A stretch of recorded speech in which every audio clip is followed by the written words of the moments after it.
Salut les amis, j'espère que vous allez bien, que vous avez la pleine forme. L'Occident donneur de leçons. Le pays qui a causé quand même le plus de guerres sur cette planète sont quand même les États-Unis d'Amérique. Ça, on peut pas le nier. Pas le peuple américain, mais ses dirigeants sanguinaires qui envoient leurs soldats au massacre à chaque fois et nous entraînent avec eux dans leur délire au nom d'une espèce de démocratie ou de liberté ou je sais pas quoi. On se retrouve toujours impliqués dans leur folie et on perd des hommes et des femmes pour rien. Regardez le résultat en Afghanistan, en Irak. Bon, au Mali, on n'a pas eu besoin d'eux. Enfin bref, à chaque fois, le résultat, c'est quoi? C'est un désastre, c'est plus de désordre, c'est les populations déchirées, des populations meurtries, des pays complètement détruits, des économies anéanties, et j'en passe. Et ceux qui profitent à chaque fois de ces drames, eh bien, sont les mêmes qui en sont la cause. Parce que leur objectif premier, en fait, à chaque guerre qui est entamée, eh bien, c'est pas la démocratie, c'est pas la liberté des peuples ou je sais pas quoi. C'est de piller les richesses locales et obtenir le plus de marchés de reconstruction possible. Et aujourd'hui, ces belles âmes, avec leurs sous-traitants européens, donc le secrétaire particulier de Joe Biden en Europe, qui s'appelle ni plus ni moins qu'Emmanuel Macron, eh bien, viennent s'offusquer de l'attitude de Vladimir Poutine. Dans les faits, on peut être que d'accord avec ça, parce que ce qui se passe en Ukraine, en fait, c'est plus qu'affreux, il n'y a pas de mots, et j'ai de la famille là-bas. Mais leur cynisme, quand même, va jusqu'à se foutre de la gueule du monde en imposant des pseudo-sanctions qui, ils le savent, ne mèneront nulle part ou auront peut-être de l'effet, mais ce sera minime par rapport à ce qui est en train de se passer. En fait, ils veulent juste masquer leur culpabilité et leur impuissance et le fait d'avoir totalement et lâchement lâché les Ukrainiens à leur triste sort alors qu'ils leur avaient promis le paradis, l'OTAN, l'Europe et tout le tout team qui va avec.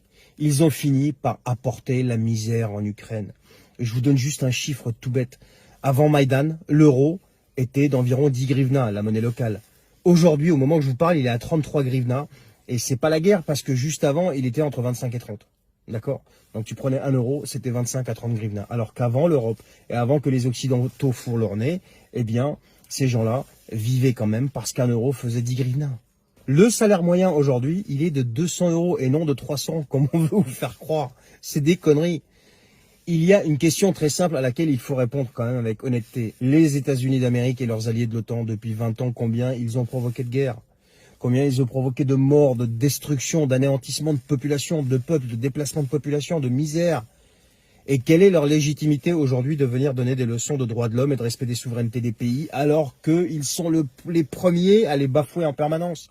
Serbie, Irak, Afghanistan, Libye et d'autres. En Serbie, 78 jours de bombardement sur Belgrade pour les obliger à donner l'indépendance au Kosovo, enfin à reconnaître le Kosovo. Tout ça promu par des Bernard-Henri Lévy et tous ces connards-là qui viennent vous expliquer ce qu'est l'humanisme et l'humanité, etc., etc., etc.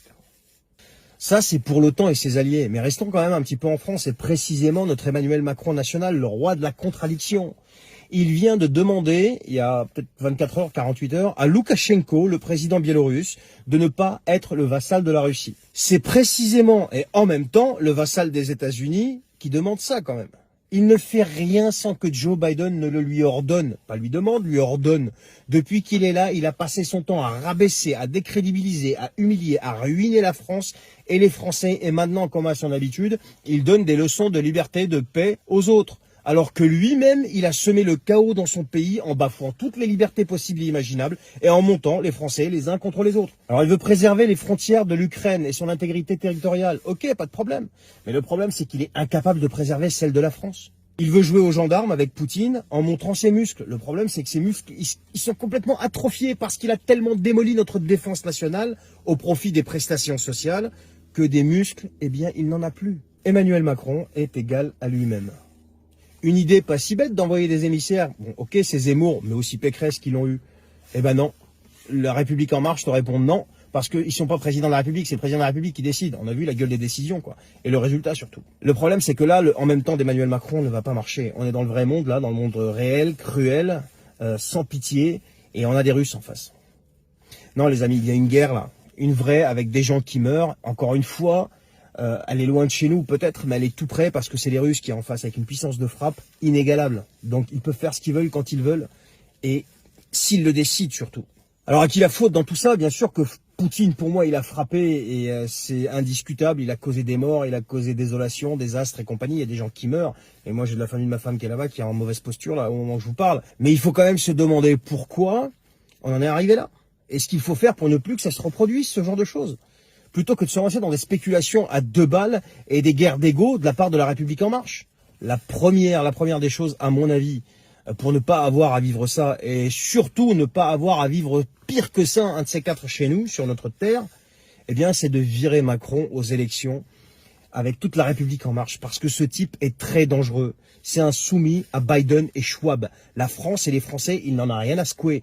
Il faut le dégager pour mettre à sa place un vrai leader, un vrai chef d'État qui saura redonner sa place à la France dans le monde, une place forte qui saura jouer le rôle d'équilibre pour nous garantir la vraie sécurité et la paix, comme ça l'était du temps du général de Gaulle.